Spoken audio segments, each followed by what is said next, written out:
Salve, rapaziada! Esse manhwa aqui é absurdo. Aquele estilo One Punch que a gente tanto ama. E ele promete muito, mas sem enrolação, vamos começar. A história começa nos mostrando que no centro da Terra, para ser mais específico, nas Terras Pálidas, era o lugar onde todos os tipos de monstros viviam. Mas o imperador, com essa cara de desespero, voltou de lá e disse que o que existia de mais perigoso não eram todos esses monstros. Quando, do nada, aparece a senhora Quadríceps dando um pisão no escorpião gigante. E também tem alguém segurando um deles pelo rabo. Eita que o careca é grande, hein? Mas de repente, aparece alguém que faz o bichinho ficar tremendo de medo. E não é à toa, já que ele chega fatiando um deles. E o mesmo reclama, dizendo que só um bárbaro ficaria tão orgulhoso com tamanha ignorância. E se questiona quanto tempo mais iria passar com esses ignorantes. Sua amiga então pergunta: o que é ignorância? E se ela pode comer? Os malucos já estão mandando pra dentro os bichinhos todo cru mesmo. Mas o prota fala que eles não poderiam comer aquilo, porque podia matar eles. E fica bravo, que em menos de uma semana já comeram todo o estoque deles.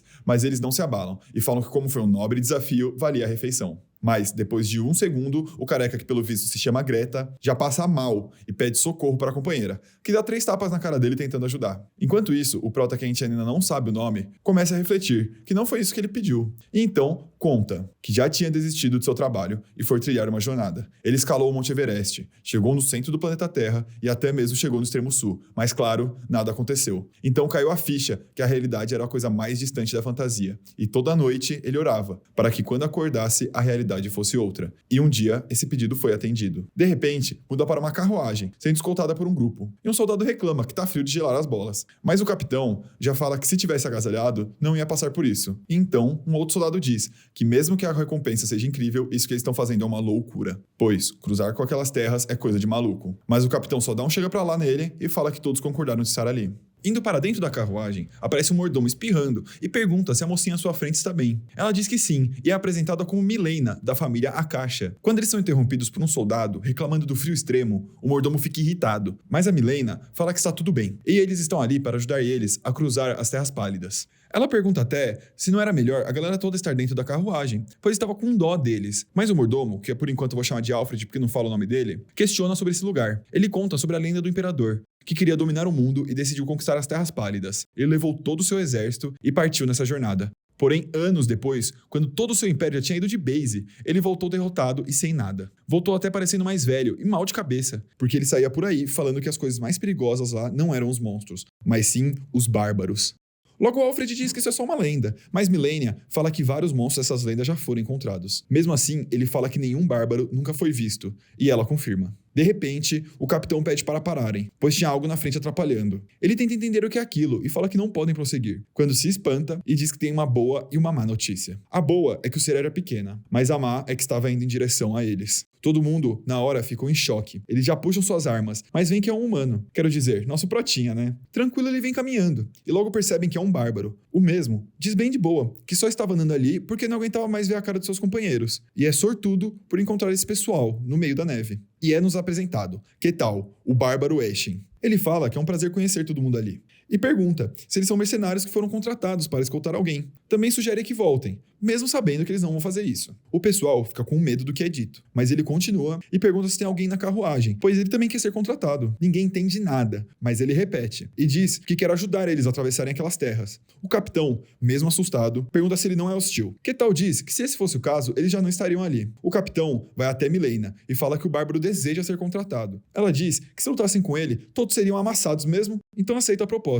E o capitão confirma que tudo bem partir junto. Ele fica todo felizinho e diz que quer conversar com alguém que está no comando. O capitão tenta ameaçar ele, mas com seu tamanho 2 vezes maior, bota o loirinho no seu lugar. Os soldados perguntam se está tudo bem mesmo, mas o capitão fala que já foi dado o aval, então não tem mais o que fazer, já que mesmo se quisessem, nunca conseguiriam parar ele.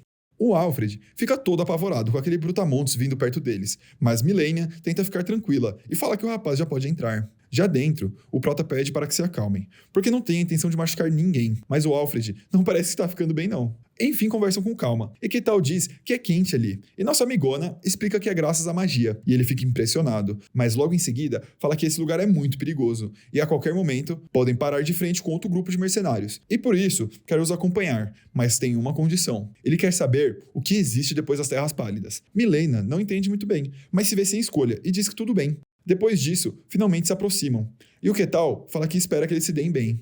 E, de repente, o rapaz começa a se lembrar do passado, que era alguém que sempre quis ir para o mundo de fantasia, mas um dia abriu os olhos e viu que se tornou um bárbaro em uma terra gelada. Não tinha tempo nem de se questionar, apenas tinha que combater monstros e o frio. Para sobreviver, ele liderou uma tribo das Terras Pálidas com tudo que tinha. Logo, perdeu a noção do tempo e, por incontáveis anos, sonhou em escapar daquele lugar. Alguma força desconhecida não o deixava sair, e quando estava prestes a desistir, ele via pessoas chegando de outros lugares. Então percebeu que o mundo depois dessa geleira era um mundo fantástico e com a magia que ele sempre sonhou, um mundo de fantasia. Daquele ponto em diante, ele se movia para sobreviver e dessa forma ia completando as missões que o sistema propunha. Ketal batalhava e as completava uma por uma com muita determinação. E então, voltando ao presente, ele vê, finalmente, uma chance de concluir seu objetivo, com aquela mulher que estava bem na sua frente. E pensa que já estava cansado de viver todos os dias com aqueles bárbaros ignorantes. Voltando para a conversa, ele afronta Milena, perguntando se eles estão carregando armas. Ela questiona como é que ele sabe. Ele logo fala que só pelo som dos metais da carroça é fácil perceber. E pergunta se tem um conflito acontecendo no mundo. Com um rosto triste, ela confirma que o Império e o Reino estão em guerras. Diz que o mundo de fora não é pacífico. O gigantesco Império está avançando contra incontáveis soldados, mas o Reino não está recuando, pois eles possuem um mestre espadachim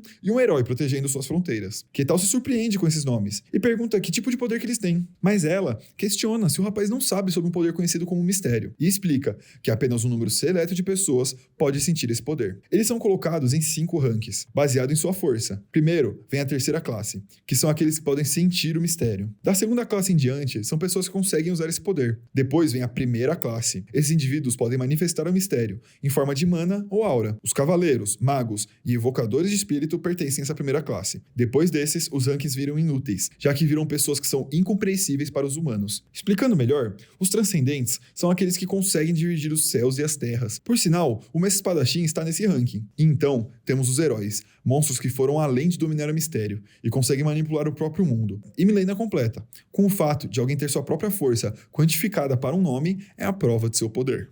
E, até mesmo de terceira classe, são considerados poderosos dentro de um domínio pequeno.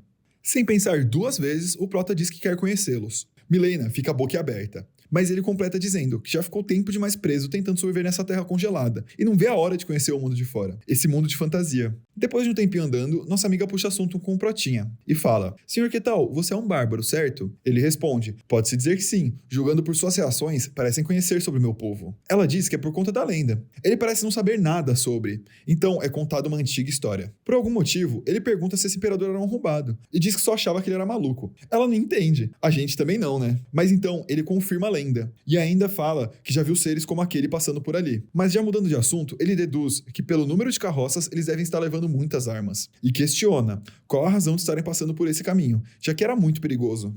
Então, nossa companheira de viagem diz que está precisando muito desse dinheiro, já que sua família está afundada em dívidas, por conta de um golpe que tomaram daqueles que ficavam em volta deles. Então Ketal deduz que eles estão nessa jornada para vender armas para o reino, que está em guerra com o Império. Ela não consegue entender como ele percebia essas coisas tão facilmente. Então ele explica que como o Império está avançando com milhares de soldados e recursos, só podia ser o reino que precisava dessas armas. E por isso, o preço dos equipamentos sobe, e o risco de passar pelas Terras Pálidas acaba valendo a pena. Ele também pergunta se o território deles faz fronteira com o Império, já que tiveram que passar por ali ao chegar ao reino. Ela fica intrigada, já que nas lendas os bárbaros eram ignorantes e selvagens, mas esse cara na sua frente era completamente diferente do que ela imaginava. Quando, de repente, o grupo para, mas o Ketal é muito brabo e só olha para o lado, dizendo que eles têm companhia. Todos ficam assustados com a presença da gosma negra. O prota, paradinho ali, pergunta se esse é o nome que deram para essa criatura. Milena diz que é o que está escrito nos registros e explica que os registros são livros escritos pelos poucos guerreiros que voltaram das Terras Pálidas. E esse é um dos monstros mais citados. Ela pergunta se ele conhece a gosma negra. Ele diz que sim,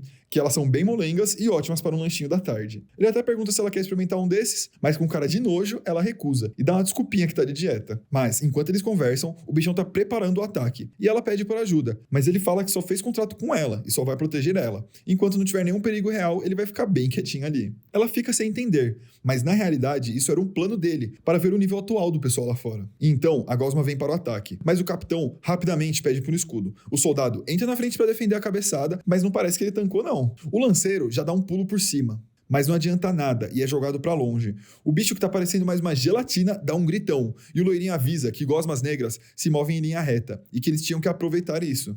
Todos dizem que entenderam e vão para o ataque. O rapaz da lança já manda um golpe giratório que parece acertar em cheio e rasga o bocão dela. Sem dar tempo para ela pensar, um outro joga sua lança à distância e o capitão fala que não podem parar de atacar, sem dar tempo para ela se recuperar. Ele avança e dá uma fatiada nela, mas avisa que golpes simples não vão funcionar e que todos têm que mirar nas partes escondidas. Golpe vai, golpe vem e finalmente é desferido o golpe fatal, que quebra aquilo que parece um núcleo dentro do monstro. Todos comemoram muito pela vitória e até Milena fica aliviada com essa conquista, mas pouco tempo depois, um gigalobo branco ataca os soldados. Os figurantes viram e já falam pra todo mundo mirar no pescoço. Na hora, o rapaz escudo já se enfia na frente pra defender o ataque. E, ô louco, foi facinho matar esse lobo? O soldadinho ali até diz que as terras pálidas nem são tudo isso que falam. E pergunta se as lendas eram apenas exagero. Mas o capitão avisa, para não abaixarem a guarda, pois não chegaram nem na metade da jornada. Mesmo assim, o soldado questiona a força do bárbaro, falando que toda a fama não passava de mentiras do imperador. E ainda termina falando que o prota deve estar enganando todo mundo ali e quer testar as habilidades dele.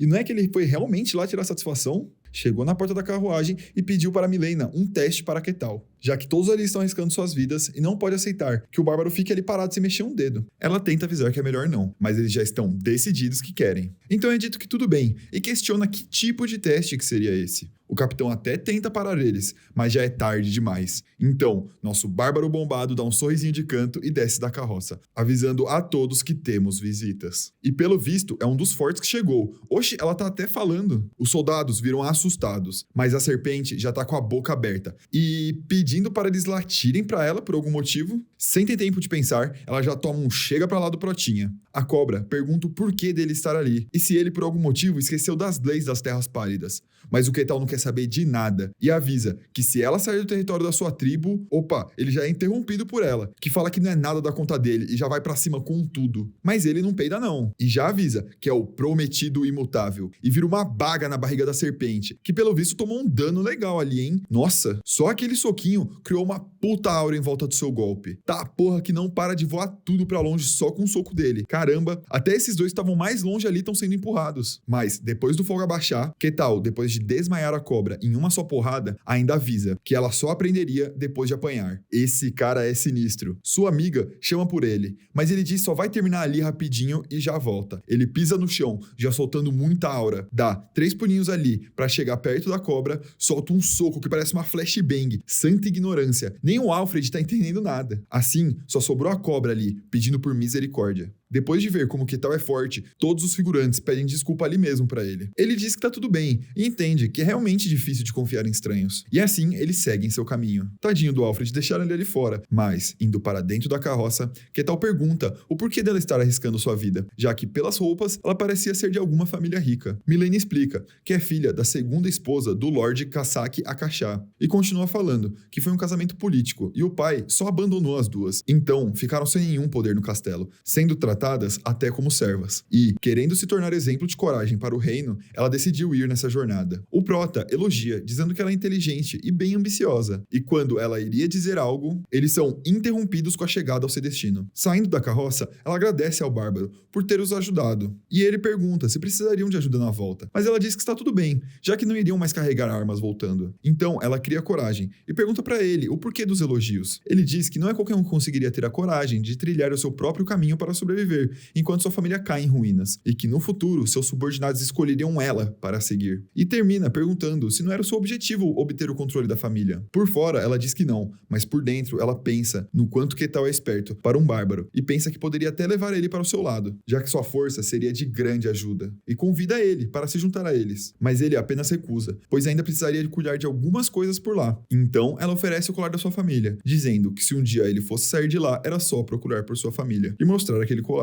E já que era um presente, ele aceita, e assim eles se despedem. E então, temos um time skip de 5 anos, e depois de 784 missões completadas no sistema, Ketal finalmente pode sair das Terras Pálidas. E, em seu primeiro passo para fora, fica aliviado com o cheiro da floresta. Ele se vira e diz que nunca mais quer ver as Terras Pálidas. Bem animado, ele fala que não vê a hora de começar a explorar esse mundo cheio de fantasia e mistérios. Mesmo que tenha sobrevivido todo esse tempo naquele inferno, agora ele iria desfrutar dos seus sonhos. sozinho. De cara, ele já vê uma vila e diz que vai lá tentar falar com as pessoas, já que quando conversava com os bárbaros sobre ter casas, eles só olhavam e não entendiam nada. Ele fica pensando como deveria começar uma conversa com essas pessoas. Se mandava um oi ou um clássico, que mundo é esse? Mas no final, não importa, pois ele só queria agir de forma educada. É apresentada a Vila dos Elfos, e o ancião fala para que todos, que de agora em diante aquela é a vila deles. Que todos podem desfazer suas coisas e se instalar por ali. Ele é questionado se aquele lugar é seguro, mas o ancião diz que os humanos não poderiam ir para lá. Mas o que ele estava com medo era que as terras pálidas ficam ali do lado. Mas o velho fala que não tem problema, já que em todos esses anos nada saiu daquele lugar. E ainda tinha uma barreira para prevenir tudo, que quase não conseguiram fazer, já que era uma magia extremamente difícil. E mesmo se aparecesse algum perigo, eles tinham a rainha dos elfos, e ela era muito poderosa.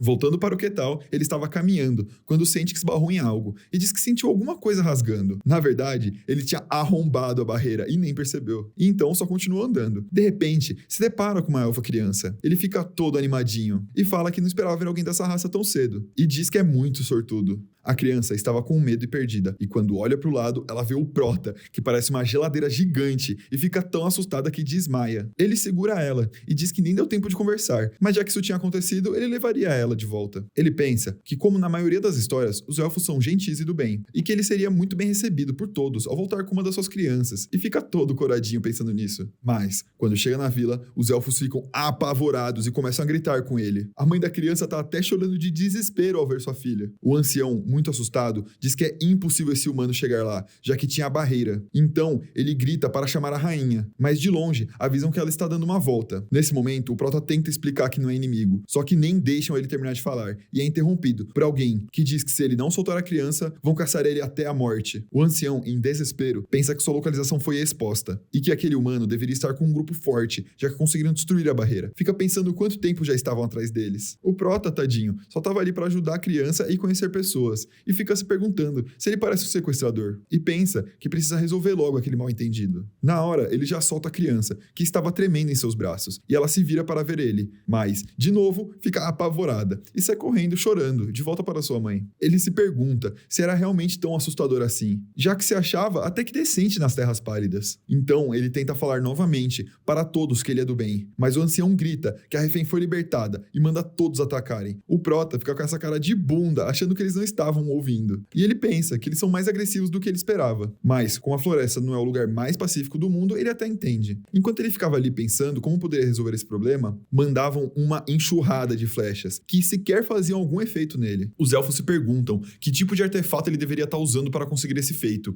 e continuam atacando. Ele tenta pedir para todos se acalmarem e bate uma palminha, que, meu Deus, olha o poder da palminha dele. Tudo e todos saem voando para longe, e olha o tamanho do estrago que ele fez. Só sobrou um ancião ali, com essa cara de assustado, e o Prota pensa que errou em controlar sua força. E quando tenta falar algo, uma flecha de fogo chega pelas suas costas. E parece que essa daqui pegou, hein? Quem soltou essa flecha era a rainha dos elfos, que se chama Raziane Carúcia. Ela pergunta o que está acontecendo. O ancião grita que alguém atacou eles, e ela fala que entendeu, mas pelo visto aquela flecha não deixou nenhum arranhão no Prota. E tadinho, ele ainda tá lá tentando conversar. Todos ficam em choque que ele ainda tá ileso. Então, a rainha chega à conclusão que os humanos têm pessoas fortes atrás deles. E, enquanto ela prepara outra flecha, ela fala que ele vai pagar por estar ali. O Prota não consegue entender porque ninguém escuta ele, mesmo quando claramente todos ali falam a mesma língua. Coitado. E então ele diz que se tem algo que aprendeu na neve, era que tem pessoas que só escutam depois de apanhar. E é quando uma flecha azul em formato de dragão é disparada em sua direção. Mas ele vira um soco que sem querer reflete a flecha para a rainha. Ele até se pergunta se deveria ter segurado um pouquinho na força. A rainha fica assustada e diz que ele está em pelo menos nível transcendente e não entende o porquê que tem alguém tão forte ali. E nesse momento ela grita para todos saírem dali imediatamente. E assim todos fazem. Ela diz que reconhece sua força, mas ele nunca alcançará seu objetivo. E ele, todo coitado ali, diz que só queria conversar. Mas, sem perder tempo, a rainha começa a fazer uma magia ali e invoca um boi chamado Piego, que tal fica todo coradinho por ver uma criatura dessa. E fala que nas Terras Pálidas só tinham criaturas grotescas e bizarras, mas essa daqui é muito maneira. E olha ele, todo felizinho. Mas a rainha quer acabar com a graça dele e manda Piego atacar. O touro reclama que não tá valendo a pena fazer contratos com as pessoas. E nessa hora é contado que ele é um espírito velho que demanda muito poder para invocar. E ela quase não consegue invocá-lo. Ela também fala que só conseguiu esse feito porque pediu uma ajuda de outra tribo. E pede para ele atacar nosso Prota. Piego fica com receio ao ver o rosto do maluco. Mas na realidade, Quetal tá todo encantado. Mas passa rápido depois de escutar de alguém que ele é um invasor ali naquela vila. Piego chama ele de humano patético e se prepara para atacar. Então começa a correr, só que é parado com apenas uma mão do nosso prota e fica com essa cara de tacho. Ketal diz que como essa é uma forma bestial, ele pode atacar sem dó e dá um soco que faz o touro voar pra longe. E olha a força do soco desse cara. Depois dessa humilhação, a rainha fica desolada e pede que pelo menos poupe o seu povo. E é nesse momento que finalmente ele consegue dizer que não é inimigo deles. E ela fica com essa cara de bunda. Depois de uma longa conversa deles, tudo ficou bem. E ela pede perdão pelo equívoco e fica de consciência pesada. Mas Ketal é um cara bonzinho e disse que entende, mas podiam pelo menos ter deixado ele se explicar. Ele fala de onde ele veio e ela se surpreende, dizendo que é impossível algum humano sobreviver àquele lugar. E pergunta se algum outro humano também conseguiu sair de lá. Ele responde que não sabe, mas duvida muito que isso aconteça, pois existem regras muito estritas para conseguir ir embora. E ela fica aliviada. Ele pergunta se a invocação tá bem, já que ele bateu muito forte nele. Mas ela responde que ele não precisa se preocupar, já que Piego é um espírito, e eles apenas voltam para o mundo espiritual. E ela também pergunta se ele deseja algo, já que ela foi muito rude. E ele pergunta se as pessoas sem ser elfos conseguem fazer contratos com espíritos. Ela diz que em poucos casos sim, apenas humanos com muita afinidade com a natureza conseguem, mas é quase impossível. E se ele quisesse formar um contrato, era só visitando o deus elfo, que vive na terra sagrada dos elfos. E caso ele chegasse lá, conseguiria. Ele fica coradinho com a existência desse lugar e pergunta se deixariam ele entrar lá. Ela diz que normalmente não, mas caso ela o apresentasse, iriam deixar. E que vai contar onde fica, mas precisa manter em segredo, pois é um lugar muito cobiçado por todos, e se alguém perigoso chegasse lá, seria o fim dos elfos. Ela diz que quer confiar nele. Na verdade, foi meio fácil, né? Ela acabou de conhecer o cara e já tá confiando. E naquele momento, ela dá um cristal que daria permissão pra ele entrar, mas deixa muito claro que ele seria testado pelo deus dela e deseja boa sorte a ele. E finalmente se apresenta como Marcélia Raciane Carocia. Depois disso, Ketal se prepara e sai pulando a floresta inteira. De longe, alguns guardas ficam assustados. Eles se encontram na fronteira do território Varkan, no reino de Di Gerente. Os guardas se assustam e pedem para tocar os sinos e se armarem, se preparando para o pior. Mas, chegando com estilo, o prota freia e fica de frente para eles e se apresenta. Tremendo de medo, os guardas percebem que aquele barulho era de um humano e, pelas características que vem, é um bárbaro cinzento. Com medo, eles apontam suas armas, pedindo que ele fique bem longe. Mas tranquilo, Ketal diz que não é inimigo e só gostaria de entrar no território. E lá dentro são feitas algumas perguntas para o prota. Ele responde que apenas gostaria de passar um tempo lá. E então, o guarda pede seu documento. Ele diz que não tem nada, mas se lembra que Milena deixou aquele colar com ele. E ao mostrar, o guarda pergunta o que é aquilo. Ele responde que é o símbolo da família Caixa. O soldado reconhece e diz que é uma família que tem ganhado bastante reconhecimento recentemente, ainda mais depois que um novo líder assumiu o poder. E então é dito que mesmo a joia parecendo verídica, seria difícil de confirmar, mas pode ajudar. Então Ketal é liberado, mas com uma condição. Teriam que confirmar se ele é ou não uma ameaça. Para isso, ele teria que fazer uma dungeon em grupo, com outros forasteiros. Ele aceita rapidamente, mas outra condição é colocada. Depois de limpar a dungeon, ele teria que contar tudo o que aconteceu lá dentro. Ele entende e diz que é uma forma inteligente de identificar pessoas suspeitas. O guarda fica impressionado com a sua sagacidade e questiona se ele é realmente um bárbaro, pois nunca havia visto um assim. Mudando de cena, vemos um cara de bigodinho tossindo e perguntando se precisaria mesmo fazer uma dungeon com um bandido. Esse é nos apresentado como Tiranos, um paladino. E logo, aquele bandido retruca, perguntando se queria arrumar uma briga por ele ter roubado seu dinheiro. Esse é Kassan, o ladino. Os dois continuam ali a discussão. E quando os dois estão prontos para sair na mão, uma freira pede para eles pararem. O nome dela é Raiz, a clériga. A mesma pensa que para fazer uma dungeon é preciso no mínimo 4 pessoas e pensa que ainda falta um. Mas então o guarda avisa que a última pessoa que faltava havia chegado. E com a aura de um bárbaro, Ketal chega e faz o que mais sabe, que é assustar todos com seu tamanho. Mas, tranquilamente, o mesmo pergunta se eles são as pessoas do seu grupo. Nesse momento, todos pensam como que esse cara é humano. Só que, quebrando o clima tenso, ele pede para que todos se apresentem. E assim é feito, começando pelo ladino, e depois o paladino. O prota pergunta se ele sabe usar alguma magia. Ele diz que normalmente sim, mas como é um paladino especial, não pode usar. Ele deu um baita miguezinho, né? Depois, Rai se apresenta como uma clériga que serve o deus da enganação e das mentiras. Mesmo ela dizendo o que parece ser seu nome, ele pergunta se ela não tem identidade. E ela responde explicando que por conta de servir um deus das mentiras, ela não é muito bem vista. Mas agora, com todos apresentados, o guarda diz que tá na hora de sair. E então, chegamos. É o que o guarda diz. E é mostrada a entrada da dungeon. Também explica que ela tem 3 andares. E seus monstros são mortos-vivos. E que precisariam limpar e voltar com o loot como prova. No próximo capítulo, capítulo começa com Ketal perguntando qual era o plano, e o Kassan, meio nervoso, diz que enquanto o Prota e o Paladino ficam na vanguarda, ele iria na frente vendo se tem armadilhas, e a clériga ficaria de suporte atrás. Ketal fala que entendeu, e eles finalmente entram. Lá dentro, Raiz fala que tá muito difícil de enxergar naquele breu, e o Ladino acha suspeito não ter nenhuma armadilha por ali, mas logo percebe e fala para todos esperarem, pois tem monstros na frente. São ossos espalhados pelo chão, e que caso eles chegassem perto, se tornariam esqueletos e atacariam. Nesse momento, ele pensa que aquele guarda queria se livrar deles, pois esse nível de dungeon estava além de suas habilidades. Mas então, Ketal pergunta sobre os esqueletos, e o Ladino diz que são monstros bem fortes e têm boa defesa, que, mesmo arrancando seus membros, eles continuam se mexendo, e que aquela masmorra seria mais difícil do que ele pensava. Kassan pede para todos se prepararem e mirarem no pescoço, que era o ponto fraco deles. Um esqueleto começa a se levantar. Os três ficam em guarda, já esperando o pior. E então, o Prota prepara um ataque e explode uma palmada, que simplesmente desaparece com o esqueletinho. Ninguém entende nada do que acabou de acontecer ali. Mas, felizinho da vida, Ketal diz que Kassan estava certo. Eles realmente param de se mexer quando perdem a cabeça. Quem dera fosse sua cabeça, né? Ele desintegrou o esqueleto. O Ladino ri de nervoso e pensa que aqueles monstros são resistentes até contra espadachins usando aura, e que aqueles esqueletos eram reforçados com mana da dungeon. A única forma de derrotá-los era batendo neles como se estivesse tentando cortar uma árvore, que pulverizar a cabeça de um era para ser impossível, e nunca imaginou que existiria alguém tão forte assim. O Protinha fica só parado ali, esperando alguém falar alguma coisa. E como nada é dito, ele pede para continuarem sua jornada.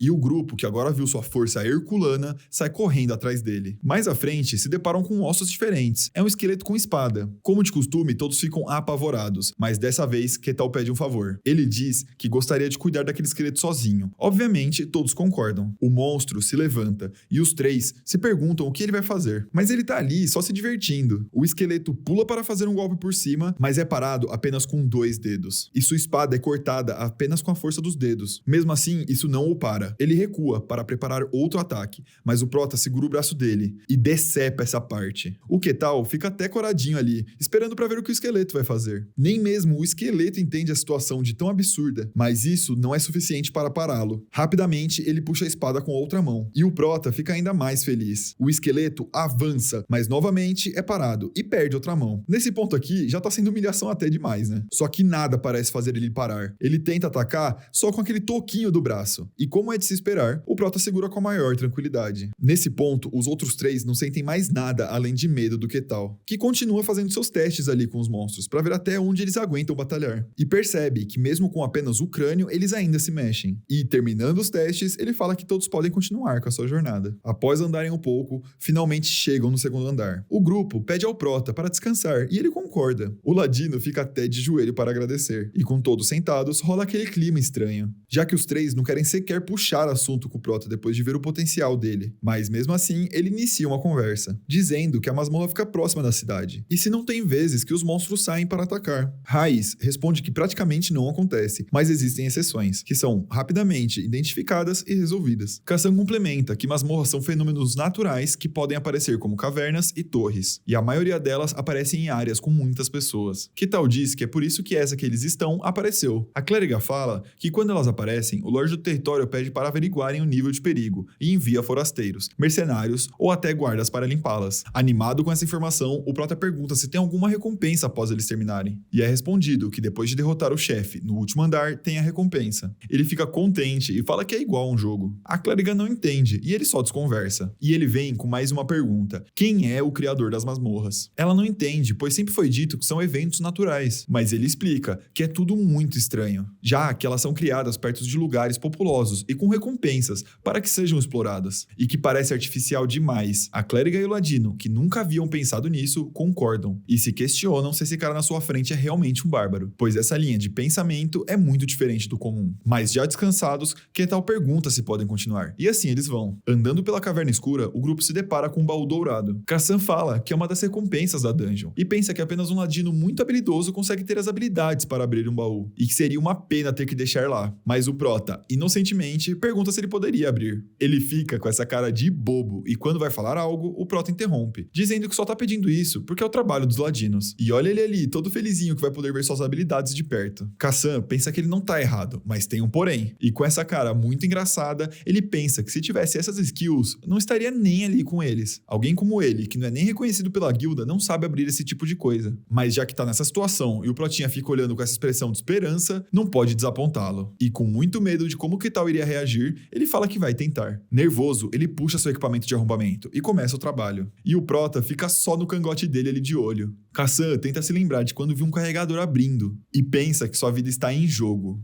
E não é que ele conseguiu abrir? Os dois ali que estavam de longe ficam impressionados que ele conseguiu. E a clériga diz que era para ser impossível dele abrir, mas ele é incrível pelo feito. Só que por dentro ele pensa como que conseguiu e se foi só força de vontade. Isso faz ele até se questionar se realmente estava dando o seu melhor a sua vida inteira. Voltando para o baú, Ketal quer saber quanto é que vale aquela recompensa. E a clériga diz que é o suficiente para uma família viver um mês de luxo. Então ele pede para o ladino tomar conta do loot. E enquanto ele fica olhando as recompensas, ele toma um baita susto do prota. Mais pra frente, eles se deparam com 4 esqueletos. Logo, Ketal fala que cuidaria de 3 deles, e o resto do grupo poderia cuidar do que ia sobrar. Os 3 se preparam para o combate. As criaturas começam a levantar e a avançar. O ladino vai na frente, aplicando um golpe no pescoço. Enquanto isso, os outros 3 são segurados pelo pescoço pelo prota. Só que voltando ao combate, o esqueleto levanta a espada e dá um golpe, que é aparado pelo escudo do paladino. E chegando por trás, Kassan pula com suas 2 adagas e consegue dar um corte certeiro. E de trás, a clériga aplica um feitiço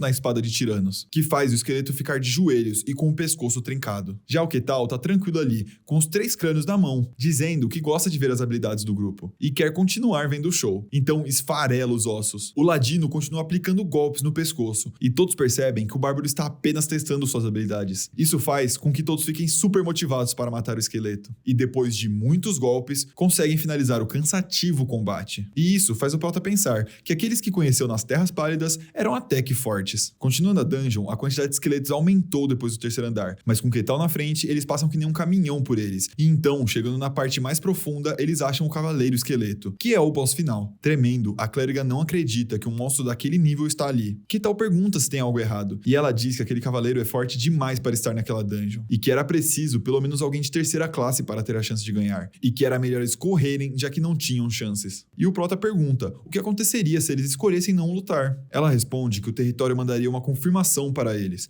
e se o motivo fosse válido, eles sairiam sem problemas. Mas Ketal sorri e caminha em direção ao boss, que se levanta com a sua aura e prepara sua espada para o avanço. A clériga percebe e cria um escudo, só que o ataque é tão forte que quebra ele com facilidade. E nesse momento, Tiranos entra na frente com seu escudo, que consegue parar o golpe. Ele fica assustado com tanto poder em um único ataque. Só que sem tempo a perder, o cavaleiro continua o avanço contra o grupo. Mas a gente não pode esquecer que temos o nosso prota, né? Que simplesmente dá um soco que explode completamente o boss no meio. E como de costume, os 3 não conseguem acreditar no que acabou de acontecer. E ele termina ali, só tirando o farelo do esqueleto das mãos. Com o boss finalmente derrotado, o grupo se vê diante do tão esperado baú de recompensas. Ketal, sem perder tempo, olha para Kassan e pede que ele seja o responsável por abri-lo. Mas, logo em seguida, o ladino avisa que o nível do baú é alto demais, praticamente impossível de ser aberto naquele momento. E sem pensar 2 vezes, o prota dá um soco direto no baú, fazendo um estrondo que deixa todos de boca aberta, assustados com a ousadia dele. Para surpresa geral, o tesouro é aberto sem resistência, revelando seu conteúdo. E bem tranquilo, Ketal pede pro ladino organizar e cuidar de tudo.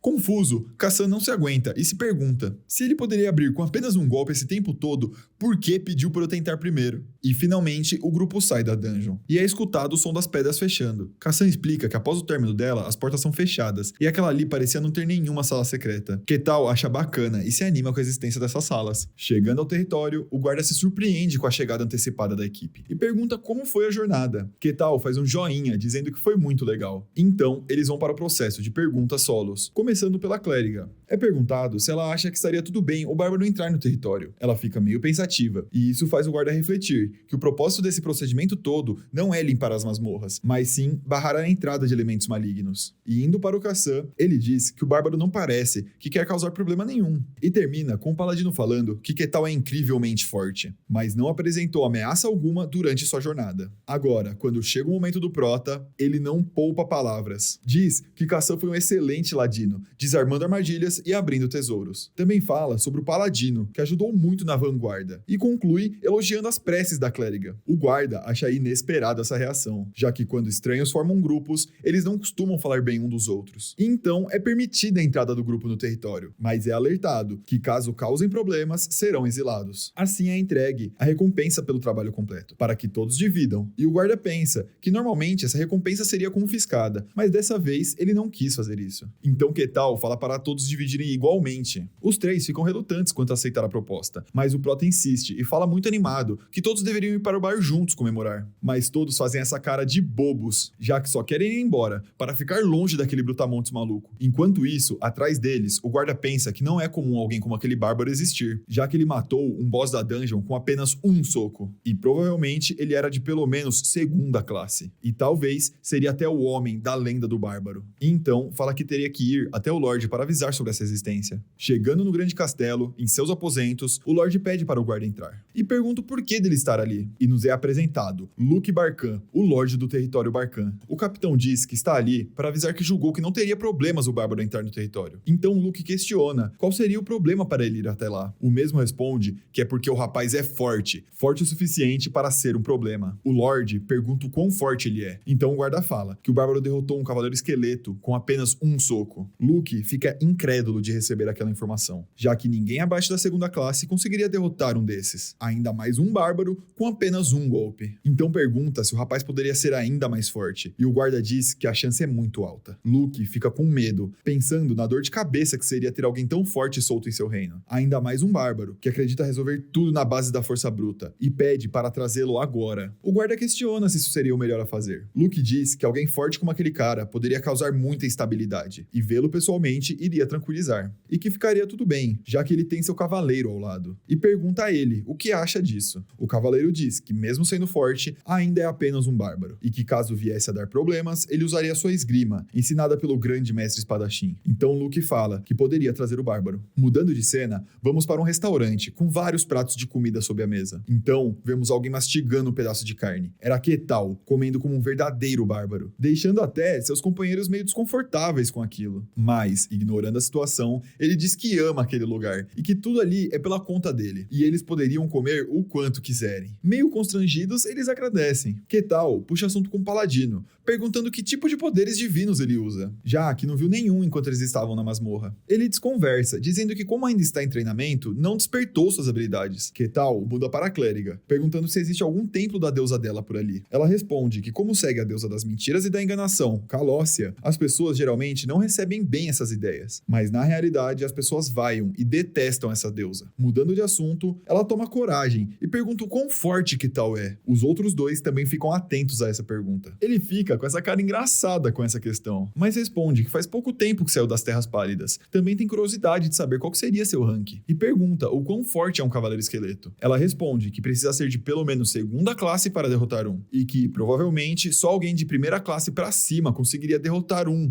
como ele fez. De repente, eles são interrompidos por alguém suando frio. Era o garçom, avisando que já era hora de fecharem o restaurante. Ketal se desculpa, falando que já estavam de saída. Já do lado de fora, ele pergunta pro grupo se eles têm planos. Instantaneamente, todos gritam que estão muito ocupados e que não podem fazer mais nada. Ketal, todo fofinho, fala que é uma pena que eles tenham que se despedir, mas os três por dentro só querem ir embora e pensam que nunca mais querem ver a cara daquele maluco novamente. Tadinho, cara. Ele tá todo feliz que fez a dungeon pela primeira vez em grupo, mas também dá pra entender eles, né? Quem que ia querer ficar perto de um cara gigantesco e tão forte assim? Mas finalmente descansando depois de um longo dia, Ketal se deita e pensa que é a primeira vez, desde que chegou nesse mundo, que ele se deitou em uma cama e se sente aliviado de ter conseguido o dinheiro da dungeon para pagar aquele quarto. E que, comparando com as Terras Pálidas, aquilo ali é o paraíso. E continua divagando, que desde que acordou naquele lugar, demorou muito para pisar em uma terra civilizada. E que de agora em diante deseja viver muitas aventuras, indo para a Terra dos Elfos e Torres Mágicas. E assim,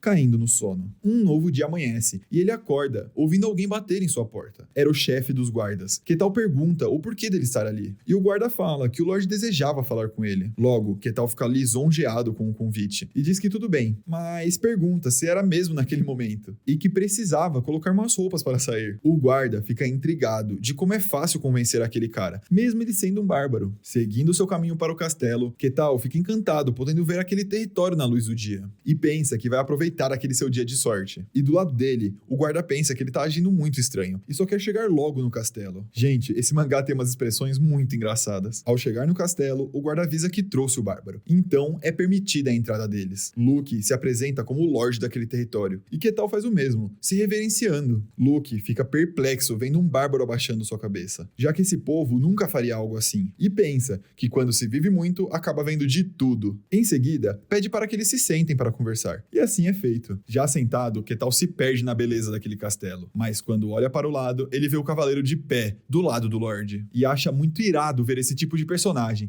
que só via em jogos quando era criança. Só que nos pensamentos do cavaleiro, ele acha que Ketal está emanando uma intenção assassina, e não achava que ele iria mostrar tanta sede de sangue na frente do Lorde. Assim, colocando sua mão na espada e se preparando para o pior. Só que na mesma hora, Luke fala para Ketal que só chamou ele lá porque precisava verificar algumas coisas. O bárbaro responde com tranquilidade que ele poderia perguntar o que quiser. Então Luke questiona de onde ele veio. Ele responde que veio do lugar mais frio desse mundo, aquele lugar que tudo é branco, as terras pálidas. Os dois ficam assustados e Luke conclui que aquele que está bem na sua frente é o verdadeiro bárbaro das lendas. E diz que ele fala coisas que são difíceis de acreditar, mas Ketal responde que lá era um lugar terrível e é da escolha dele acreditar ou não. Então o Lorde faz uma pergunta: o quão forte você é, querendo saber se essa força é perigosa ou não. Mas Ketal responde que fez a pergunta errada, já que ele não sabe o quão forte ele é naquele lugar. Assim, o Lorde propõe um duelo com seu cavaleiro, para que consiga medir. E é claro que teria uma recompensa pelo combate. O Prota não entende muito bem, mas ele continua e diz que não seria uma luta até a morte, e confia que o bárbaro manteria sua sanidade durante o combate. Ketal aceita sem pensar duas vezes, e fica até corado, pensando que teria a oportunidade de ver as habilidades dessa classe tão maneira. Mas, como de costume, no olhar dos outros, ele estava emanando um olhar selvagem, de amor por batalhas, deixando aqueles dois assustados. E sem perder tempo, os três vão para o Coliseu iniciar o combate. O Lorde pede o aval para começar, e então é tocado o sino. O cavaleiro começa se achando, dizendo que é uma honra o bárbaro presenciar a sua esgrima. Ketal, bem animado, concorda, e isso deixa o cavaleiro muito irritado, vendo que ele está relaxado demais, e pensa que vai mostrar a gigantesca diferença entre eles. Assim, partindo para cima, pensando em deixar o bárbaro sem brechas para fugir, ele usa um ataque que faz sua lâmina virar 3, o que surpreende o Ketal, que se pergunta se é uma ilusão, mas enquanto desvia com essa cara de tacho, percebe que realmente viraram 3 lâminas. Mas enquanto ele fica pensando, o cavaleiro não para de mandar golpes em todas as direções. O mesmo pensa que a luta está sob controle, e tudo que seu inimigo pode fazer é desviar de seus ataques, o que já é algo impressionante. Mas ele resolve terminar com essa luta e dar o golpe final. Só que na mesma hora, Ketal levanta sua mão e dá um peteleco, que quebra a espada do cara no meio. O cavaleiro nem consegue digerir o que acabou de acontecer, mas o Prota já segura ele pelo peito, fazendo uma armadura de metal parecer de pano, e joga o cara na parede igual um boneco. O Lorde quase desmaia vendo a cena. E olha o estado que ficou o cavaleiro, tadinho. Ele achou que tava bem na luta ainda. Luke pensa em que tipo de poder esse monstro poderia ter, derrotando o cavaleiro de mais alto nível do reino em apenas um golpe. Lá de baixo, Ketal pergunta se já havia acabado. E o Lorde fica imaginando o potencial desse bárbaro, que ele era pelo menos um super-humano, já que nem conseguia medir o poder dele direito, depois de uma luta humilhante como essa. E pensa até que seu poder poderia abalar a balança do mundo. E chega na conclusão que deveria entrar em contato com um dos poucos mestres espadachim que existem no mundo, pensando que em breve ele chegaria no seu reino. Mas é quando ele escuta uma voz vindo de trás. Claro que era o mestre espadachim, que havia acabado de chegar. E é apresentado o mestre espadachim Kaine, que já vinha perguntando o porquê o Lorde estava falando que precisaria dele. Algum tempo se passa e vamos para um quarto com o Lorde, perguntando ao rapaz que tinha sido massacrado pelo Prota como é que ele se sentia. Ele pede perdão e fala que em alguns dias já ficaria melhor. E olha o rasgo que foi feito no peito dele, só com aquela segurada. Então Kaine fala que ele deveria estar se culpando, já que seu aluno foi derrotado por alguém que nem era conhecido. E logo percebe que não existem feridas em seu aprendiz, mesmo tendo sua armadura completamente destruída pelo bárbaro. E chega à conclusão que Ketal só poderia estar se segurando naquele combate. Ele continua e fala que para mostrar piedade a alguém que é de primeira classe, esse bárbaro era muito forte. Luke fica preocupado com aquela conclusão e pergunta qual seria a força daquele rapaz, comparado ao mestre espadachim, que responde que mesmo com sua força super-humana, não seria páreo para ele. E que, aparentemente, o bárbaro não sabe usar aura, o que é assustador, já que ele tem toda aquela força apenas com brutalidade. E se pergunta se todos nas Terras Pálidas são assim, pensando que o rapaz poderia ser uma espécie além dos humanos. Mas logo se convence que deve estar pensando demais, já que se esse fosse o caso, ele não teria piedade de um humano. E reflete reflete o porquê depois de tanto tempo havia uma aparição como essa saindo das Terras Pálidas. Kane muda de assunto, falando que o Imperador faz uns pedidos bem peculiares, mas que não precisaria se preocupar com tudo isso por agora, e questiona se o Bárbaro ainda está pelos arredores e que gostaria de vê-lo com seus próprios olhos. E voltando para o Quetal, o guarda pergunta o que ele vai fazer agora que já está livre. Então ele fala que ainda não sabe o que fazer, ainda mais depois de ganhar uma boa recompensa depois daquele duelo, mas fala que seria bacana começar tirando sua identidade, já que no futuro planeja ir para outros territórios e iria facilitar sua entrada. Então o guarda fala que as únicas formas de fazer isso seria tendo um patrono de alto status para pagar pela sua identidade ou se tornando um mercenário, que ganhando uma boa reputação, ganharia reconhecimento da guilda e conseguiria ser reconhecido como um cidadão. Essa informação deixa Quetal animado, já que sempre foi esse o sonho de fantasia dele, e pergunta onde ele deve ir para conseguir se tornar um mercenário. O guarda apenas começou a falar que havia uma guilda ali perto, mas é interrompido pelo Prota, todo corado, já perguntando se ele poderia levar ele até lá. E então é explicado que mercenários são aqueles que andam pelo mundo aceitando missões, e que até existem alguns que fazem isso por amor, mas na verdade, mercenários sem identidade pertencem ao fundo da sociedade. Até mesmo aqueles habilidosos morrem frequentemente se aventurando por masmorras, sendo descartados, indo para trabalhos sujos, e é por isso que a parte baixa da sociedade de mercenários é nojenta, desagradável e irritante. E é mostrado a guilda dos mercenários, com dois homens já saindo na mão. Aquele que acabou de tomar um soco, cai pra trás e grita para o outro: "Você acha que eu sou o quê?"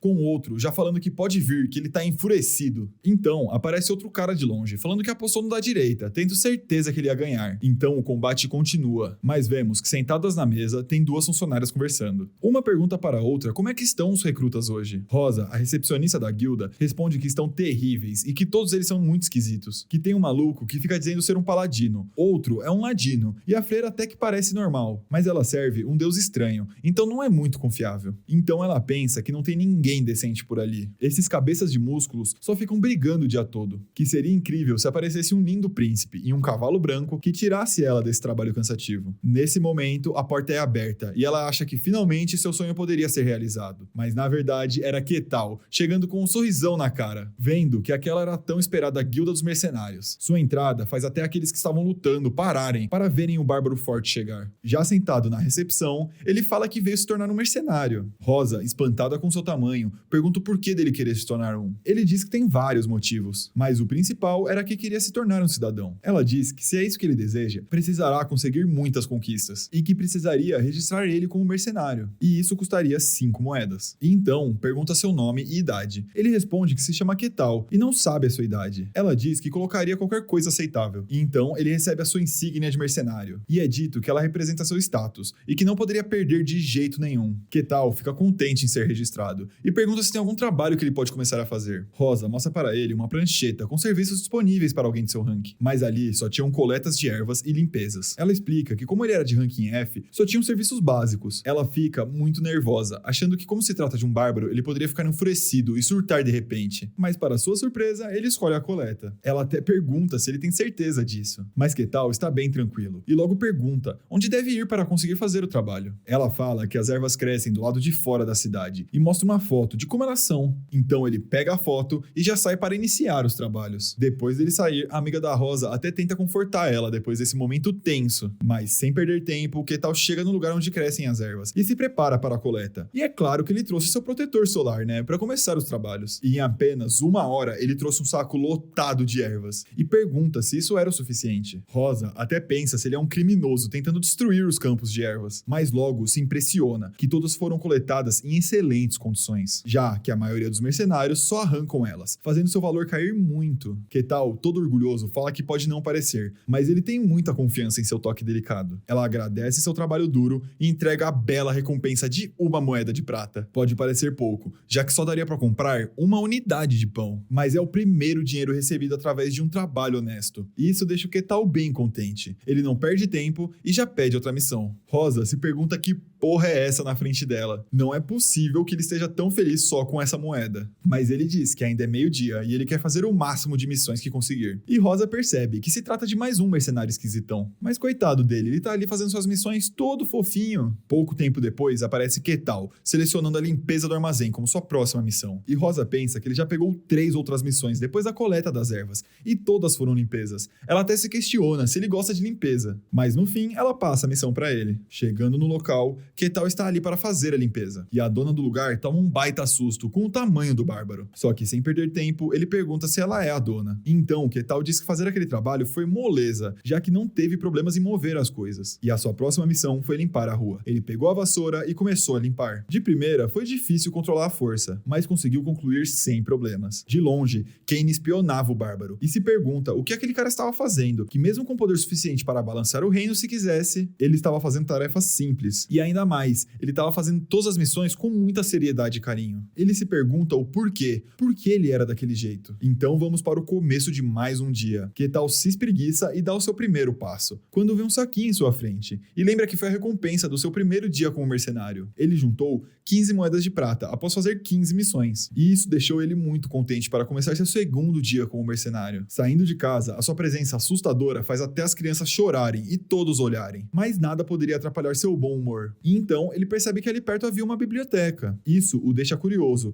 fazendo que vá até lá. Chegando no local, ele pergunta se ele poderia ler alguns livros. Assim, ele começa a sua leitura. Mas atrás das estantes estava Kane, ainda em seu trabalho de espionagem. Aquela situação deixava ele incrédulo. Afinal, ninguém vê um bárbaro selvagem lendo um livro. Ele se pergunta se todos os bárbaros das Terras Pálidas são assim, ou aquele é um bárbaro especial. Chegando no final do seu livro, Ketal entende que quem ganhou a guerra foi o Império, e lembra que alguns anos atrás, Milena foi até as suas terras para vender armas ao reino. Mas, ao que parece, a guerra foi vencida pelo Império, e que, atualmente, ele é muito poderoso. Fizeram até o reino de Varkan virarem praticamente seus servos, e que o Império dominou cerca de metade do mundo humano, e ainda se expande de forma agressiva, como se estivessem tentando devorar o mundo. Mas, cansado de ler sobre o mundo humano, ele diz que quer ler algo mais legal, e pega um livro sobre raças não humanas, e fica muito animado com esse novo livro de fantasias. Então ele lê sobre a maior caverna do mundo, que transborda minérios como se fossem água. Também vê sobre a Vila das Fadas Pisarápias, e uma cidade voadora dos Celestiais, Lageméria, e por fim, a Terra Sagrada Inacessível, o Santuário dos Elfos, Elfo Sagrado. Ninguém sabe onde fica, e até mesmo grandes líderes tentam descobrir sua localização, mas falham, e se lembra que conseguiu a incrível qualificação para poder ir para esse santuário. E percebe que tem outros lugares como as Terras Pálidas. Esses são as Zonas Demoníacas, lugares que rejeitam a presença humana, e estão cheias de coisas grotescas e bizarras. Não existem poucas zonas, mas nesse mundo tem as 5 gigantes. Primeiro, a Floresta Silenciosa, que pinta tudo de silêncio. Segundo, o Abismo, que traz o mundo para o mal. Terceiro, o Mar Profundo, onde seres primitivos vivem e respiram. Em quarto, o Poço Sem Fundo, onde nada existe. E por fim, as Terras Pálidas. Nessas zonas demoníacas habitam terríveis monstros, chamados aberrações. Porém, os seres de lá não podem sair para o mundo humano. Ketal se pergunta o quão grande o mundo é, já que as Terras Pálidas eram enormes, e ainda existem pelo menos outros 4 lugares assim. Então se levanta, dizendo que essa é toda a informação que poderia ter por ali, e agradece à bibliotecária. E chegamos no final, rapaziada. Então, se você chegou até aqui e quer a continuação dessa história, eu peço que, por favor, deixem um feedback nos comentários, e algo que pode me ajudar nos próximos vídeos. E também, não se esqueçam de se inscrever e deixar aquele like daquele jeitão. Muito obrigado pela atenção e até o próximo vídeo.